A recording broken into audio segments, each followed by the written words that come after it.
It's such a big subject matter. This history of the Second World War and the Holocaust against the Jewish people is it's an immense subject. It's unending in its information and historical exploration.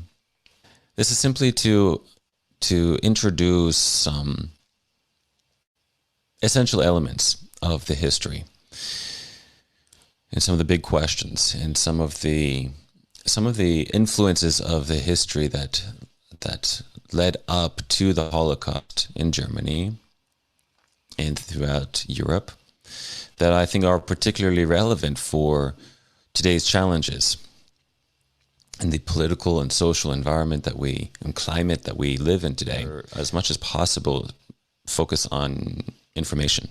What happened? Why did things happen the way in which they did? Whether we're presenting information or simply engaging in memorial, to remember in a way that influences how we live, okay? Or to present information in such a way that will be instructive for difficult choices that need to be made or positions that need to be held that influence how we and the communities in which we live, how we will be continuing to live. So there's definitely things that are definitely misunderstood, I think, that in the history of the Second World War, the emergence of the Nazi Party in Germany, the process by which the Nazi Party took control over the democratic state of Germany. And that's perhaps a good place to begin, in that indeed most of the great genocides, the horrific genocides throughout the 20th century till today, have been carried out by governments against their own people. And those governments were either socialist or communist governments. Now, there have been also genocides carried out by Islamic powers. And if we understand the political backdrop of competing political powers, whether they are socialist or they are kingdoms or they are conservative, then we can understand the internal conflicts of the Arab nations throughout the Middle East and North Africa. It is a definite element of the conflicts in the region that we live in. And they go back to this time period as well. So the quest of understanding how these horrific genocides continue to happen throughout the 20th century till the present time by socialist or communist governments, this history is particularly important because such a huge population today in the West fail to recognize the role of socialism or communism in the sufferings and the plight of in genocides that people have lost their lives to or have survived. And so there's another reason why it is so important, in that when we think about the Holocaust against the Jewish people, why should other people, non-Jews, care about it?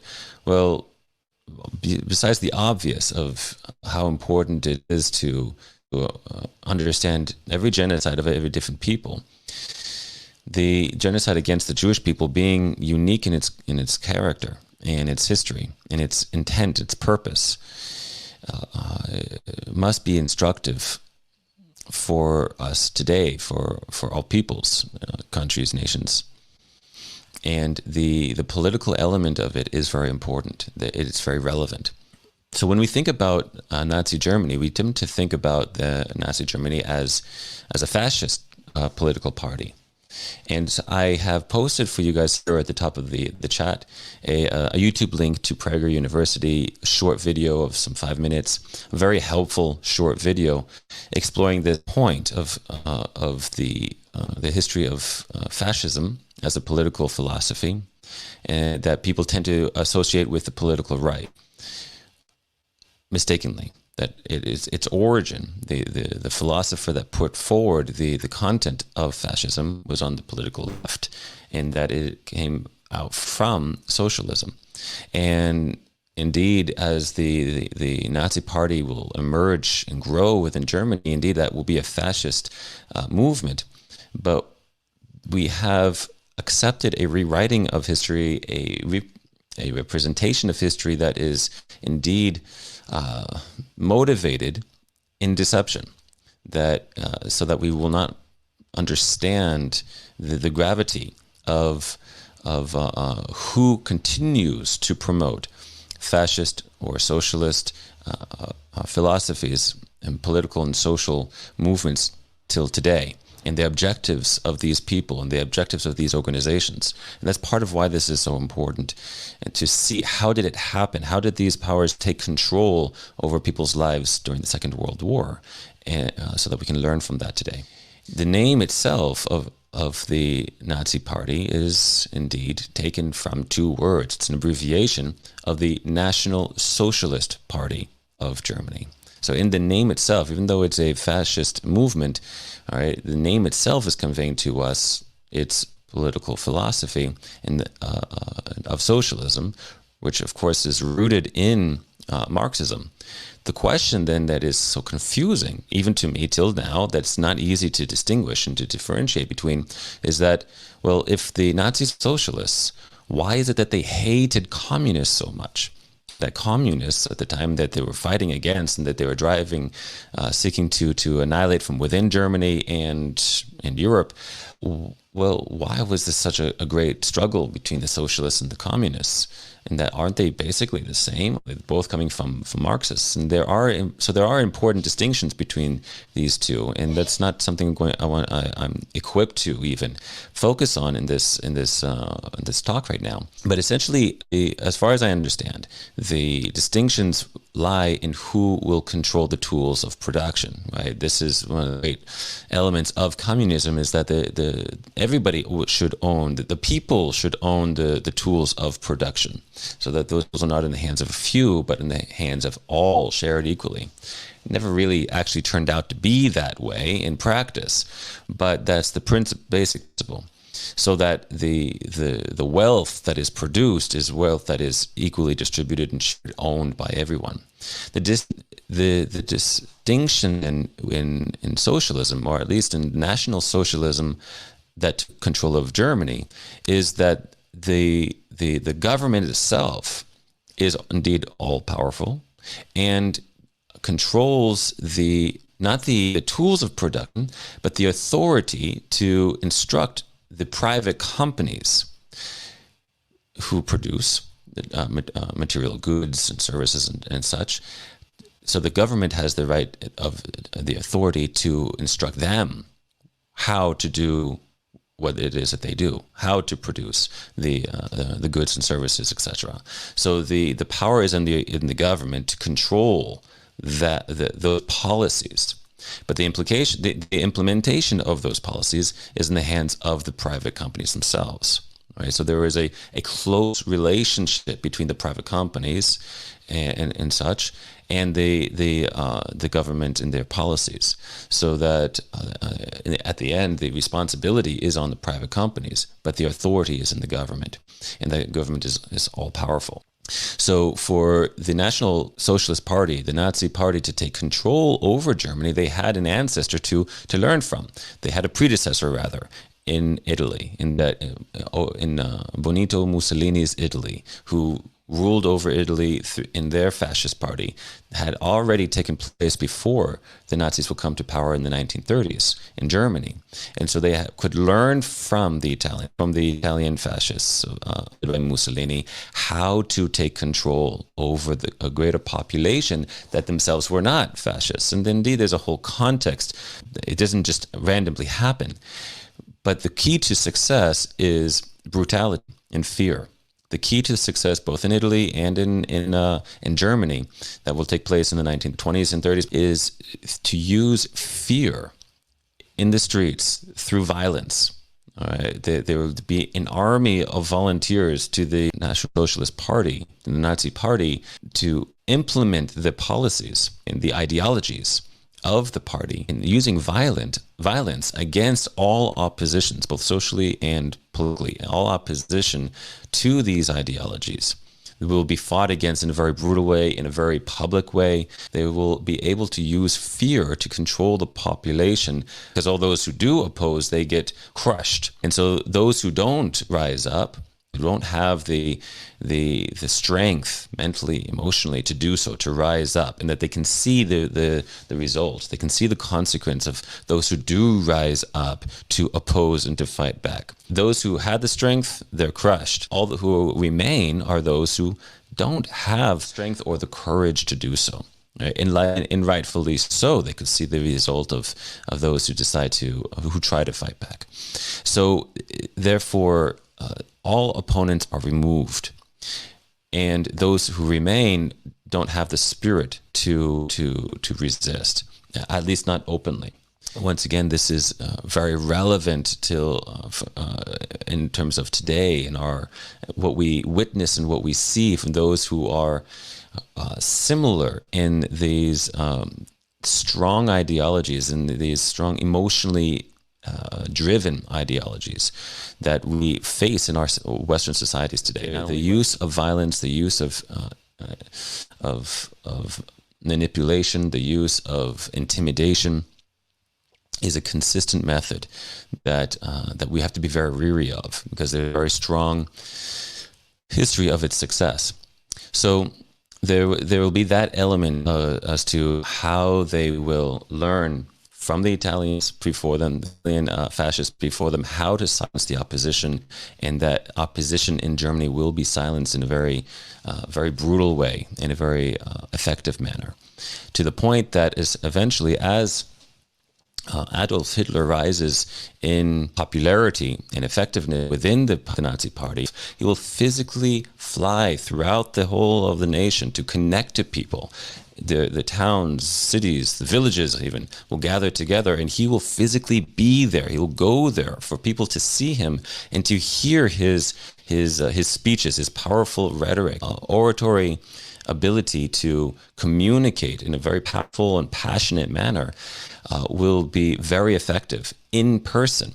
All right, but for those who will not be with him in person, they will manage to distribute a whole network of communication through putting a radio in everybody's home, making sure that there is a direct ear into people's home, that they will continuously have access to the Nazi ideology and continuously be in the hearing of, in the influence of the Nazi ideology. And so that there will be essentially one voice. All of the voices are removed until there is just one voice that is continuously in the hearing of the people through the media of Germany, whether it's written or whether it's visual or whether it's audio. Use of media propaganda will be of highly important in the success of communicating, of educating the Nazi ideology throughout the whole of the population. So that gradually, through propaganda, the people will indeed be brainwashed to believe the ideas propagated by the Nazi Party. So that by itself, however, wouldn't be enough. Right? The Nazis will have to be successful in delivering the message and intention of the message to rise up the German nation as a whole. All right, coming out of the ashes and coming out of the impoverishment and the humiliation of the First World War and all the years in between the First and Second World War, Hitler will be very successful to restore employment to the whole of the nation. They're no longer going to be hungry the way in which they were. They're no longer going to be humiliated in the shame in which they were since the loss of the First World War. So the restoration of the economy and the restoration of pride to the people themselves will correspond together with the powerful propaganda, the ideas of social Darwinism that will be spreading throughout Europe, particularly popular amongst the Nazi Party in Germany, will be very important in shaping the ideas and understanding of the people concerning themselves and how they will view other people. And what will be emphasized in this social Darwinism is going to be things that are no longer considered by scientists to be true today. And that, for example, the idea of survival of the fittest. All right, this idea that it is the strongest, the most capable, the most able in different species, now focused and applied to the human species, the human races, that is the most powerful, it's the strongest, the most intelligent amongst the human races that will overcome the other races. The powerful within a species will overcome the weak in a species. They will apply this to human beings and apply this in a racial view of all human beings. And this is particularly important to have an appreciation of the role that the social Darwinism had in shaping the views of the Nazis and what they will educate and propagate throughout Germany. That why is it that, first of all, how should we view ourselves as the Aryan race to be supreme, to be greater than, stronger, more intelligent, more effective in every way? And therefore, because we are more fit to rule over other races. Indeed, we have the right to rule over all races. To do so, we must maintain the purity of our race, right, of the Aryan race. We have to control, therefore, how we as a race will bear children. Right? What kind of children should we seek to produce? And so pairing the perfect specimens of our race will be very important to the Nazis. All right, the selection of the best amongst us, so that to promote the pride in all German women, to propagate the Aryan race. And this is going to be part of what motivates the conquest of Europe itself. But while Germany will move into the conquest of Europe, one country after another, both East and West, all throughout Europe, there will be a second war that the Nazis will conduct at the same time that relates to the ideologies influenced by this social Darwinism, and that is, who is the greatest enemy to us as the Aryan race, not just us, but to humanity as a whole, is the race that of the Jewish people that are, well, not really human. Remember, this is coming from a Darwinism, from an evolution, that we have all evolved from animal to human. But there are those amongst us who look human but are not actually. And those are the Jewish people. They have not evolved into true and equal human beings, although they masquerade as such. Right? They live in such a way that might deceive people to think that they are humans, but they're not actually. And they had a similar view concerning other races. They also hated the Slavs in a particular manner, that they also are subhuman. Not as bad. They're still a bit more evolved than Jewish people, but they're still subhuman. And indeed, they will proceed to murder millions of them as well. So there is this powerful Darwinism that was not indeed the intention of Charles Darwin, but it is how the so-called science will be applied to a view of all people that will be very powerful in motivating people's actions, people's sentiments and emotions towards other peoples that they would view as inferior. So the way in which, therefore, they would view the Jewish race as not just inferior, but subhuman, would be as a parasite that is observable throughout all the nations, throughout all the peoples, that as the Jewish people is spread throughout the world, and they are functioning as a parasite to those societies, to the civilizations, rising up in the civilizations, trying to take control over those civilizations, to those societies, and as a serious danger. And therefore, it is our responsibility as the supreme Aryan race to eradicate that disease, to eradicate the parasite of the Jewish nation, the Jewish people, from the rest of the societies throughout Europe and the world where they live, as they have spread throughout all. This belief system, this ideology, this concept was educated to the whole of the population through the media and through the educational system, the school system, from the early ages onward, all the way throughout. This understanding, this idea, will be thoroughly propagated.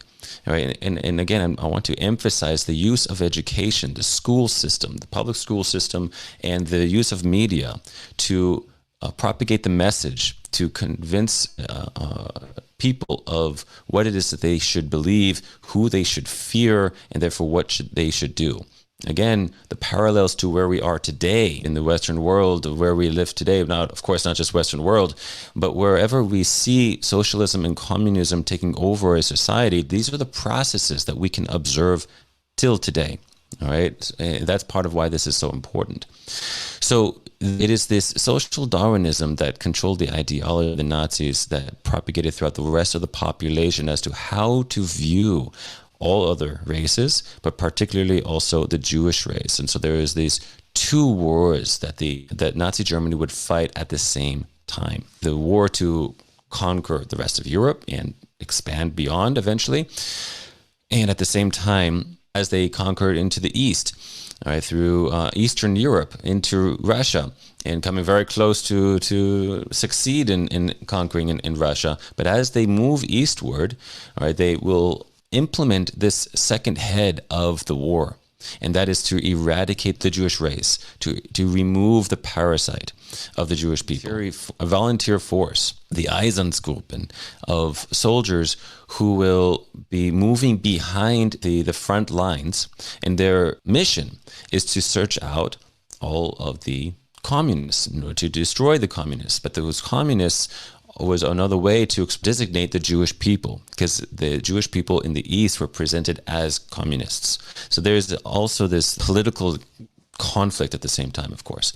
So they are to search out, to gather together the Jewish people and annihilate them. To achieve this, north all the way going down to the south, wherever the expansion of the army will go, in these various different Eastern European countries, you will have a local population that will be all too eager to participate in this mission of collecting the Jewish people from their towns and from the cities and whole Jewish villages and such, together into the fields, into the forests, and to have trenches dug for the Jews to be shot into, one after the other. And a huge population will be murdered in this manner. Of over 1 million people, over 1.25 million Jewish people will be murdered in this way. Part of the importance of recognizing this first phase of the genocide is that it makes the Holocaust not only a Nazi German genocide against the Jews, but more properly, a European genocide against the Jews, particularly in the East, where this genocide is taking place. In that the people who will be doing this, together with the German army, are going to be local civilians who will be eager to participate. Now, part of how we know this is by the testimony of those other civilians in the East who were not participating, who were appalled by this evil. All right, and they gave testimony to this event. So just to be careful to not accuse all of the same genocide and accuse all of this great evil. There are going to be many people who will be in opposition and appalled to this. And so it's important to recognize that this is not just a German story. This is a European story. But what's motivating? What's driving these local civilians to be so eager to see the Jewish people being murdered, slaughtered in this horrendous way? They were not under the influence of the Nazi propaganda that filled Germany. There's a completely different experience in Eastern Europe as opposed to what was going on in Germany. And that influence is stretching out back way before the war, way before the 1930s when the Nazis took over Germany, is also still current in the mindsets of the people, is an age-old heritage of anti-Semitism that was true throughout Europe and spread beyond Europe, of course, but was true throughout Europe, and that is the heritage of European Christianity. Throughout Europe, there was a deep heritage of Christian anti-Semitism that had permeated throughout the population for millennia. And that is a whole nother conversation that is critical importance, that is lengthy and difficult. And actually, I do go into certain elements of the beginnings of that history of anti-Semitism in videos that I have posted to my Patreon. All right, so feel free to go and find those over there. But in any case, those sentiments of hatred of Jewish people that was true throughout Europe was perhaps even more at the surface in the East than it was in the West, probably because of the difference of the degree to which the Enlightenment had spread throughout Eastern Europe as it had in the West. That's one possibility as to why there is such a stronger willingness of local populations to participate in this genocide. And because they had not gone through the propaganda of the Nazi Party concerning the subhuman nature of the Jewish people that are a disease and worthy of disgust, they didn't have that same kind of disgust towards the Jewish people. And therefore, the atrocities against the Jewish people in the East is going to be of a whole nother quality of evil than what was practiced by the Nazi Germans themselves. Right? And, for example, in the amount of women who will be raped, for example, right, in the East is going to be far greater than what is recorded to have happened in the West. All right, so there's a real distinction of what's going on in the East, and part of why I think that is important is once again the role of education in molding the morality of a people, of what you will be willing to do, what you're capable of doing, of what you will. To what degree you will not control yourself in certain activities, and when any kinds of restraints are removed, when there is the certain freedoms that are then afforded to you, the question of what you will allow yourself to do, to participate in, and to what kinds of acts you will commit against other human beings. It is not something that it is correct to say that it is more of the nature of Eastern Europeans as opposed to Western Europeans. That is incorrect. But rather, it is the level to which people have been afforded opportunity to commit acts of great evil. When social restraints of a civilization is removed, those restraints are still very present in the West, as opposed to what was going on in the East. Being ravished by war and the German army moving eastward, those restraints are removed in a significant manner, and therefore people's evil was all the more apparent. But we're in the midst of the war, and every bullet is important, obviously, and the progress of killing, of eradicating the disease of the Jewish people, this parasite of the Jewish race, is moving too slowly. The Nazi government will have to reorganize how to achieve the mission, the goal of eradicating the Jewish race. saving not just the Aryan race, but all humanity from the Jewish people. There will be a conference. They will gather together both civilian and military men of important positions, all of whom were PhDs, highly educated and professionals, in order to receive the instruction and organize how to implement the final solution of the Jewish problem in Europe itself. How do we identify, gather together, and transport the Jewish people to camps in which they will then be killed and disposed of in a way that will be efficient?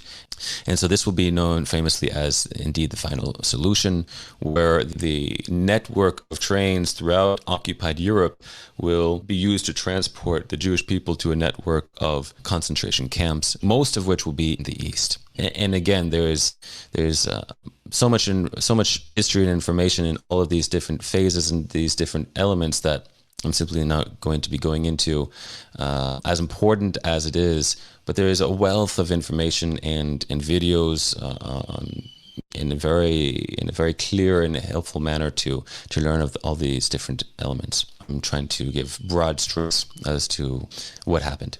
So from the movement of the cities in Western Europe to ghettos in cities in Eastern Europe, and then moved into concentration camps. And all along the process, those who particularly weak through illness or age, etc., will die in transportation with lack of food, drink, and so forth. The conditions within the ghettos that they will find themselves in the East, those conditions were designed by the Nazis in such a way that that people will simply die from starvation and disease. Right, the crowding will be so severe, and the lack of food will be so severe, and the spread of disease will be so severe that huge populations will die from these conditions within the ghettos themselves, which was easy for the Nazis to achieve this goal.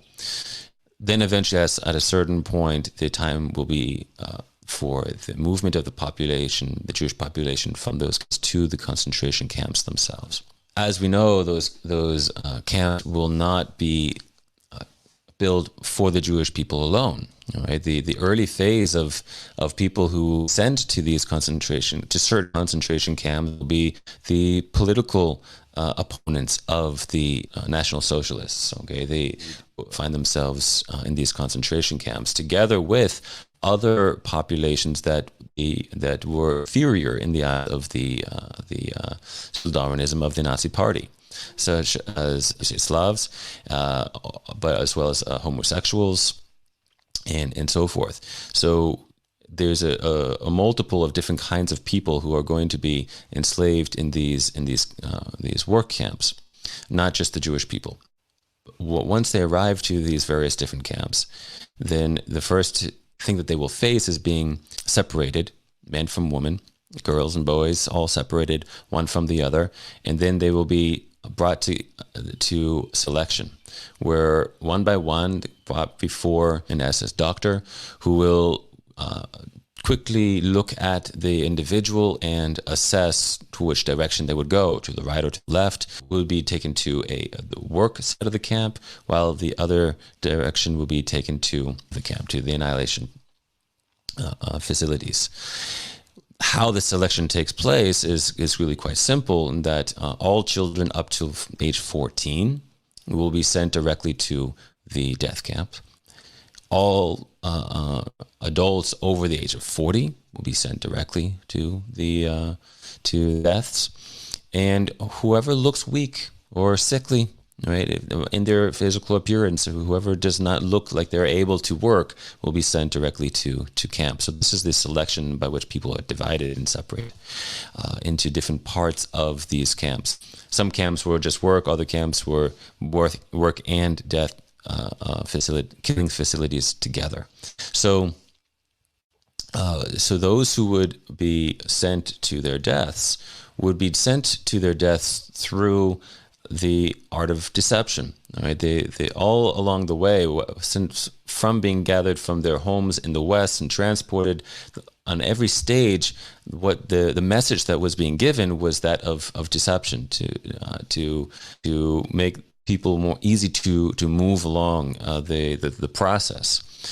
So after a long journey, they were being told that they would be taken to a place where to showers where they would be able to be cleaned up and processed into the work camp. As they're brought to the shower facilities, they would be instructed to remove their clothing, their belongings, to remember where they put their clothing, so that they would then, after their shower, come back to continue on.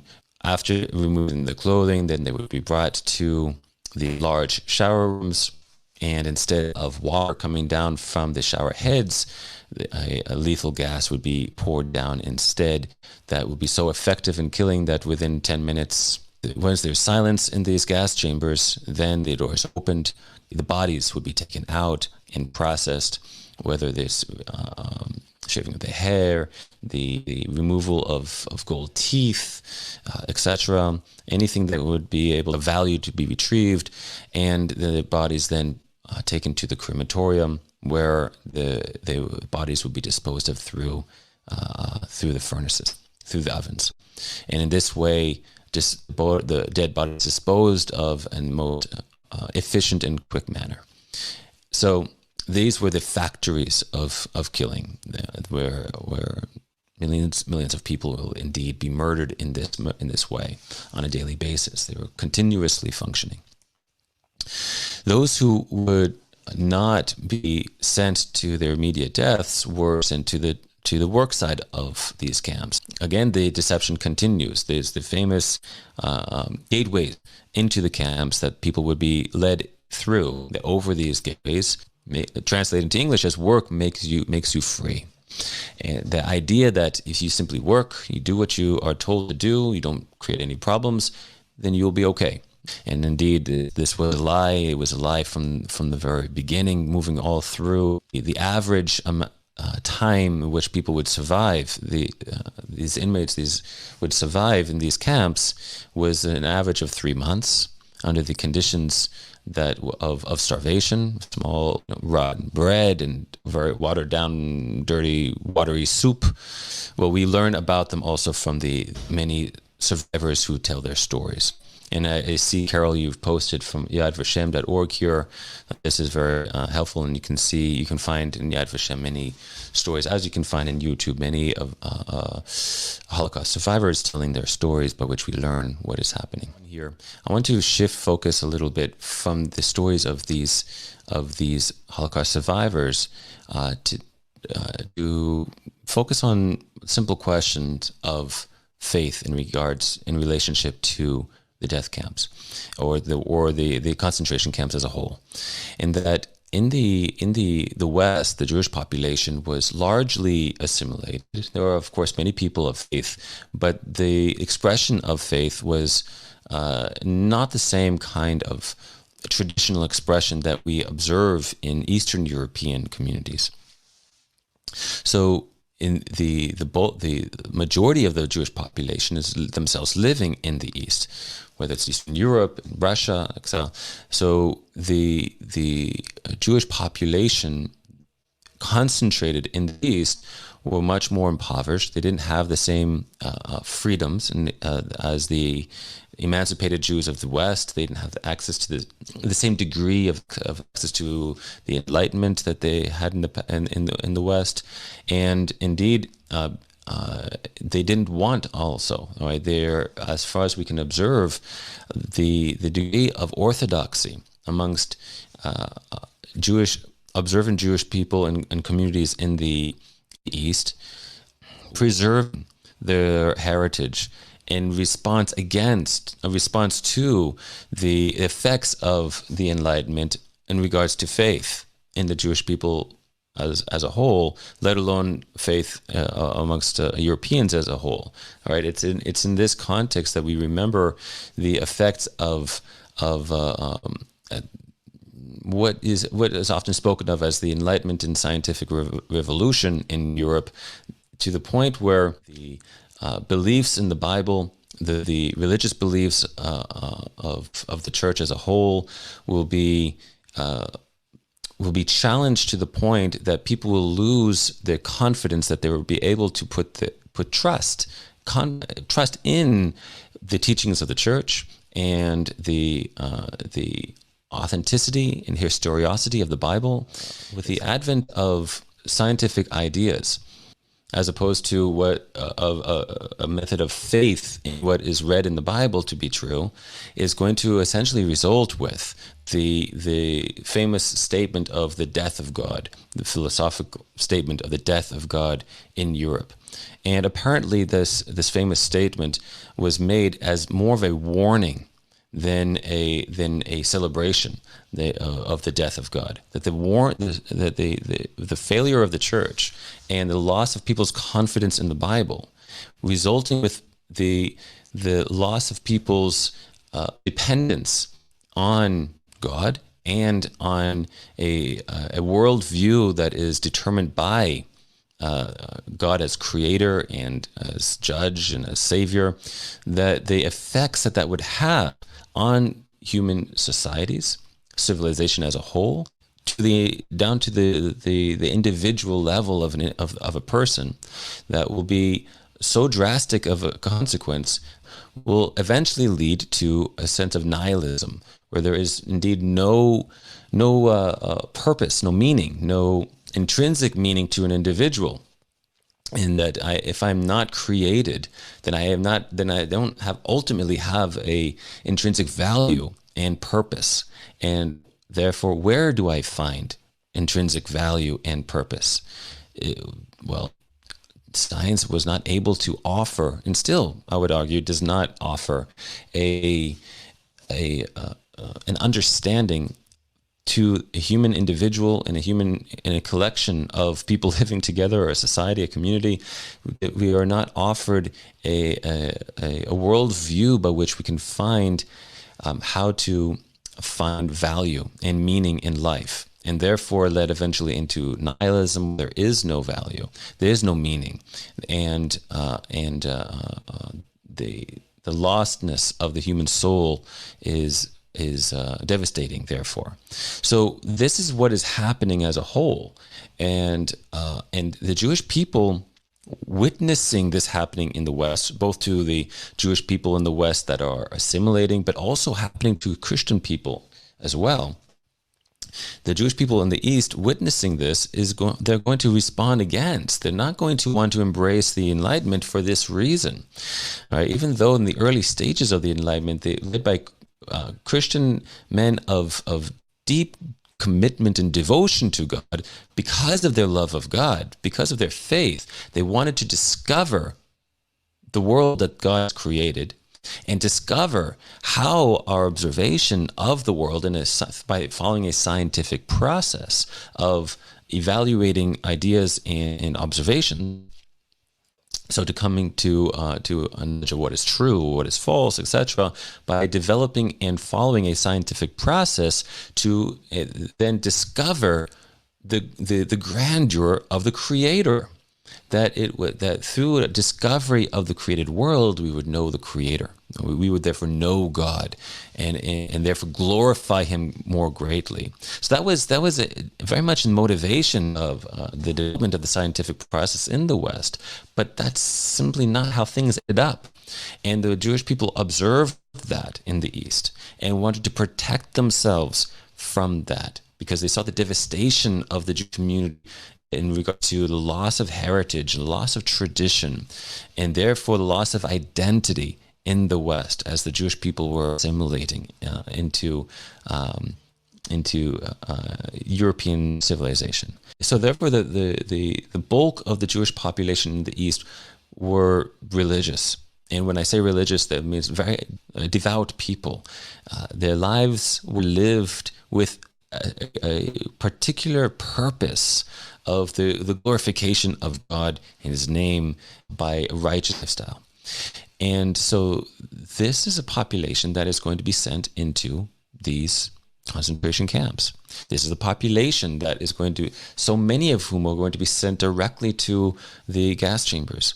This is going to be a population that is devastated by the events of the Holocaust and therefore have to respond, right? How could we be so devoted to God? How could we be so devoted to the name and the word of God and the legacy of God's name, his reputation, by how we live in commitment to his reputation? How could this happen? How could we be abandoned in this way, to be taken to these concentration camps and so many taken directly to their deaths? So therefore, we can understand how the testimony is given to us of how God was killed in the concentration camps, how faith was killed in the concentration camps. And there's famous authors who have written their experience of this process, and that's how we know about it, all right? Because the survivors wrote about it and they continue to talk about it, all right? So that's a very real trauma that does not go away easily or quickly. Yet at the same time, we learn from these survivors other reactions, right? Not everybody will lose faith in the justice of God just because this is happening. Just because we appear to be abandoned by God does not mean that we are abandoned by God. And therefore, there is great testimony of many who maintained their faith in the concentration camps, who continued as much as they were able to practice their faith in the concentration camps. And the example of this that I find most profound is in the celebration of the season of redemption, of freedom, in the Passover. That one thing to celebrate is most challenging, perhaps, because it is a celebration of freedom. So how can people who are enslaved and degraded, dehumanized to such a great extent and to such a great degree, how can they dare to celebrate as though they were free men? How do you do this? How is this possible? And the importance of the question is to direct our attention in questioning and asking, what does it mean to be free? How did these people understand freedom? Because clearly, externally, they're not free. Clearly, externally, they're physical beings. To every degree, they're tormented. How then can they maintain a celebration of freedom, which is what it is to celebrate Passover? And this directs our attention to the inner liberty of the human soul, the human spirit of freedom. That although the powerful forces can control our external circumstances and indeed take away from us the life in our body, but are unable to touch that part of ourselves, that we maintain a confident faith in which we are indeed belonging to God in both history and in eternity, that we belong to something, a narrative that is far greater than ourselves, far greater than the time period in which we are now suffering. All right. So the internal freedom the freedom to respond to external circumstances is part of what is such a powerful testimony. That although I suffering such injustice, what is my response to? Do I respond with great hatred and bitterness, or allow these injustices and allow these atrocities to take from me my faith? Well, if so, that is not true freedom, because freedom is my ability to maintain myself and my beliefs in the face of these atrocities, in the face of these injustices. All right, they are not dependent upon the external environment. So that is the testimony of those who chose to maintain their faith in God during these years of the concentration camps and afterwards. Right? Because after liberation comes to these camps, and the survivors continue to suffer after liberation from these camps at the end of the war.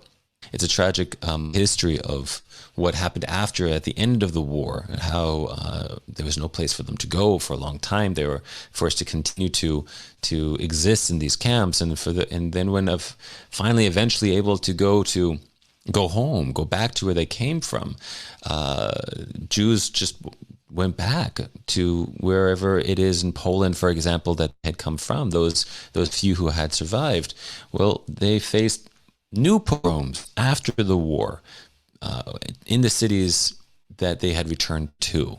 All right, people who just did not want them coming back, did not want the Jewish people to return to the society, and thousands more were murdered during these pogroms after the war in these cities. So, but they returned to. So the liberation was not the end of the story, but rather simply the next phase of hardship and suffering, but also therefore a quest of Jewish people to find a new home. Some were able to go back to where they came from, but many others had no home to return to, and therefore they start to find new home throughout the world in different parts. Some will go as far as Australia or the United States. But for so many, they desire to return back to the land of their ancestors, to the ancient Jewish homeland, at this time known as Palestine, but is the land of our heritage, going back thousands of years. The land gave us our name. All right, the land Judah, named for our ancestor, from which we become known as Jews or Jewish people, to the point that even those from the other tribes come to be known as Jewish people. So the desire to return home, and that whole process was also a heartbreaking experience, in that it was controlled. The land, Palestine at the time, was under the British Mandate, who restricted from before, during, and after the war how many Jewish people could enter in every year. And those who tried to come beyond that number were taken to other detention camps where they would have to wait their turn to enter into Palestine in a free way. Continued suffering, where hope had to endure, patience had to endure, until finally and eventually, due to the events of the Second World War and the quest of the Jewish people to find a new home and to return to their ancient homeland, eventually the United Nations will vote for the establishment of two states, a Jewish state and an Arab state within Palestine.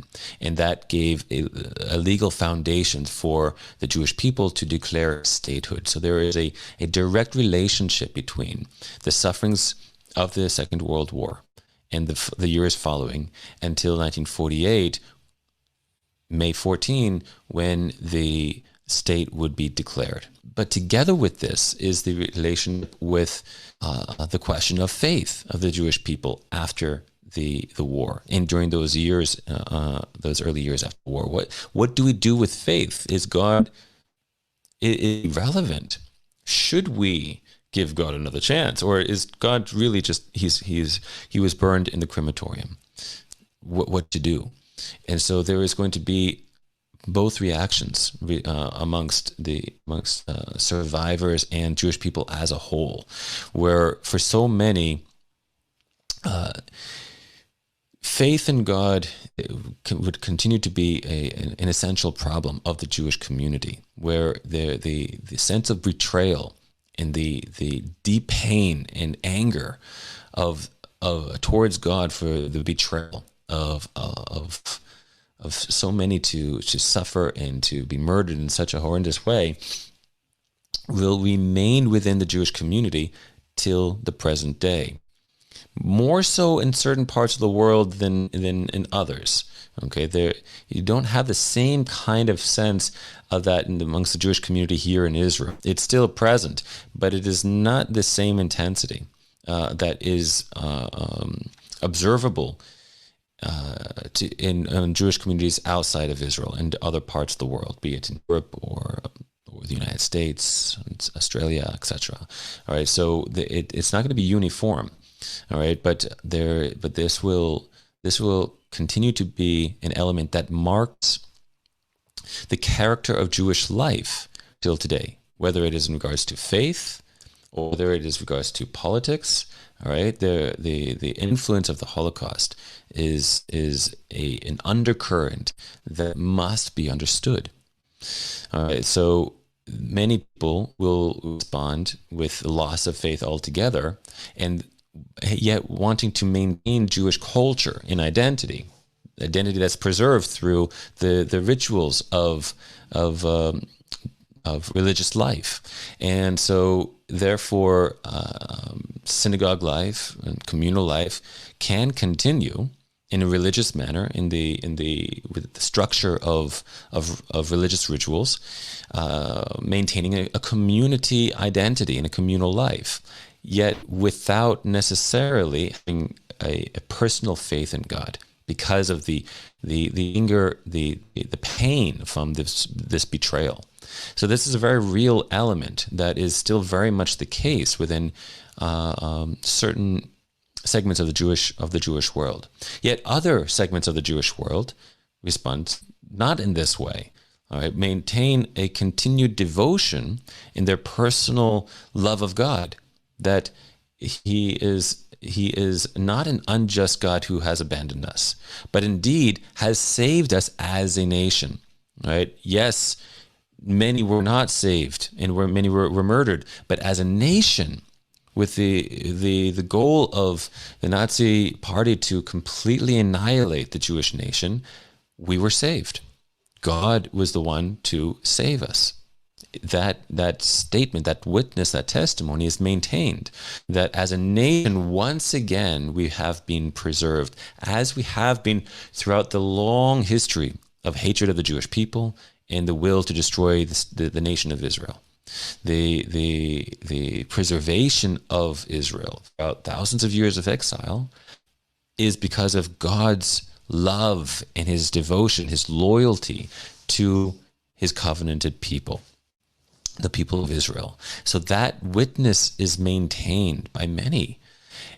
And then there's another element that would develop, that because of the relationship between the Holocaust, the Second World War, and the years following, to the establishment of the State of Israel, the birthing of the State of Israel in a day. It's practically, literally, wherein is the echoes of the Hebrew prophets from old, who asked the question from our Hebrew scriptures: is it possible for a nation to be born in a day? Who has heard of such a thing? As soon as you go into labor pains, you're born into this world. And that is how the modern establishment of Israel is perceived and understood. And therefore, it is understood as a miraculous act of God's loyalty and his devotion to Israel in the miracle of the establishment of the modern state of Israel. And so the religious or the faith perspective of history then presents this history once again through the eyes of Hebrew prophets, such as Ezekiel. And this is what you will remember, those of you who came to Yad Vashem, what you will see over the entry and exit of the grounds of the Holocaust Memorial Museum, Yad Vashem. You have this great entry point where over that entry point is the words of Ezekiel, the famous chapter of the Valley of Dry Bones. You remember this famous vision where Ezekiel sees the valley filled with dry bones, and he hears that this is the bones of the armies of Israel in exile, alive in the tomb of exile, without hope for life, without hope of a future. without hope of restoration. We are alive in our tombs in exile.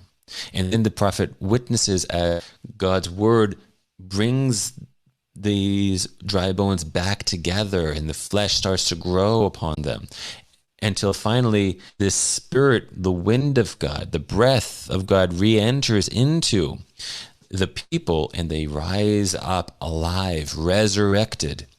And the application of this prophecy, this vision, is in the restoration of the exiles of Zion back to her land.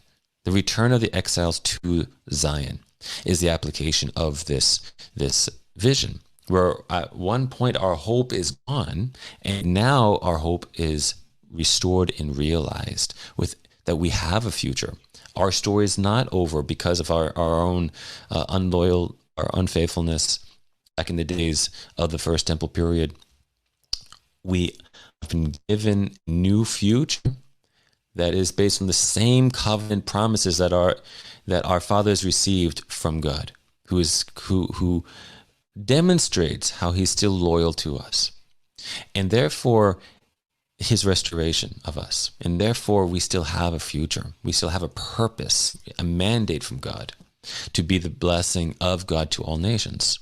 So this vision of Ezekiel is the way in which the modern faith perspective sees the horrendous history, the difficulties, and how do you interpret historical events? Well, these are the eyes through which people will interpret the events of the Holocaust, Israel in exile, and in the graves of exile, without hope. There was no hope for who's going to save us from this superior power and this superior evil and hatred to annihilate us. We can't save ourselves. There is nothing we can do. So without hope, except for those who by faith maintain hope, because it requires faith. You cannot trust what you see with your eyes, but rather only what you trust you have seen collectively, going back in the memory of our people. You have seen God save time and again. You have seen God save our fathers, and yet somehow he will save again today. And so with the eyes of hope founded on faith give this testimony of history, how to understand the liberation of the camps, how to understand the birthing of Israel as a state in a single day, the restoration of the modern state of Israel, and the return of the exiles to this land.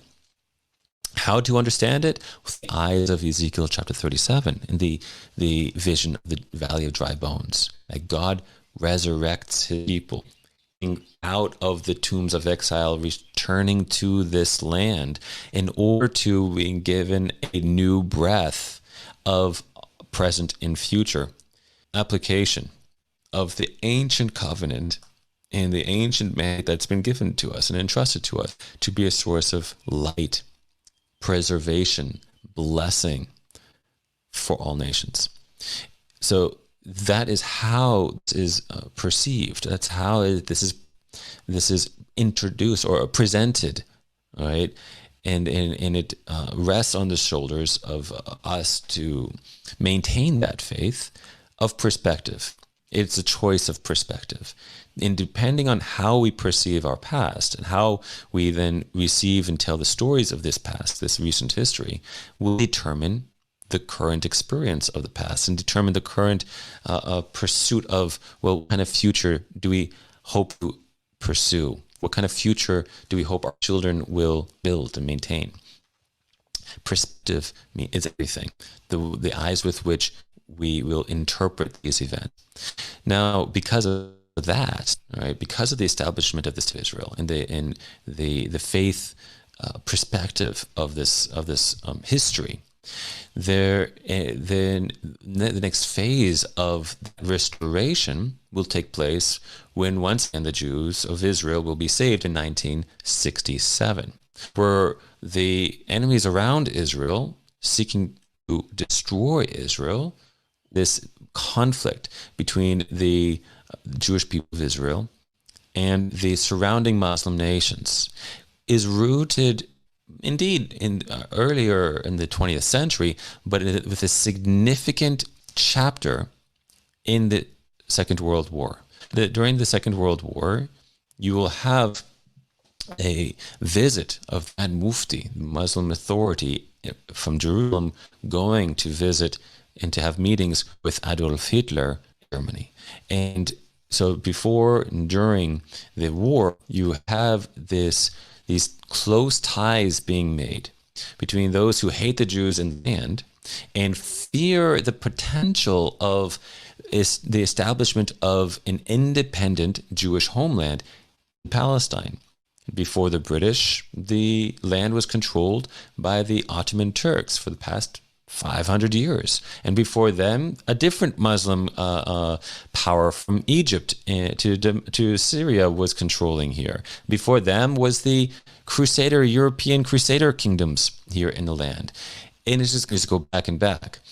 Meaning from the fall of independence of the Jewish people here in the land over 2,000 years ago until 1948, there was no local independent government, power, authority of any people here in this land. Not Jewish, not any other minority here in the land. It was always controlled by an outside force until the British conquered this land from the Ottomans in the First World War, governed by a true Christian faith from the scriptures that the Jewish people should be living here.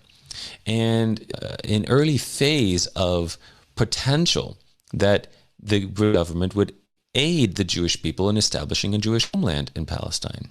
Once that happens, once that occurs, once Palestine is no longer controlled by a Muslim power, the Ottomans, etc., now a Christian power. And that Christian power is playing with the idea of maybe the Jews should have an independent rule here. Well, now the local Muslim population and religious authorities are deeply troubled and concerned, and will start to work to develop a local Arab-Palestinian ideology of national pursuit. And that's going to be the beginnings of the Arab-Israeli conflict in this context, in this regard. So that during the Second World War, the Grand Mufti goes to Nazi Germany in order to make plans for the conquest of Palestine and the eradication of the Jewish population in Palestine. So the Jewish people therefore have this memory of Muslims who desired to aid the Nazis in the annihilation of the Jewish people and have great regret for the failure of that mission and sought to fulfill that mission or to complete that mission in 1947 and 48 that would eventually become the War of Independence for the State of Israel. The failure to destroy the Jewish people at that time, you can understand what kind of Jewish population was here at the time. That the majority of the population were related to somebody in some way, a family member who were murdered in the Holocaust of Europe. And now with people come here as a place of refuge where the Jewish people will be free for self-determination, to not depend on any other for defend them, but depend on ourselves to build, to fight, to defend ourselves. Not to trust on Britain, not to trust on the United States, not to trust on France, to depend on ourselves. But who are we defending ourselves from? Are a people led by leadership who were in cahoots with Nazi Germany directly. So the conflict here in land is a continuation of defense and survival and preservation from the events of the Holocaust, from the death camps in the Holocaust, from the concentration camps, from the ghettos. The spirit of that event continues here, both in the lives of the survivors and the people who will become leaders in Israel, political leaders in Israel, religious leaders in Israel.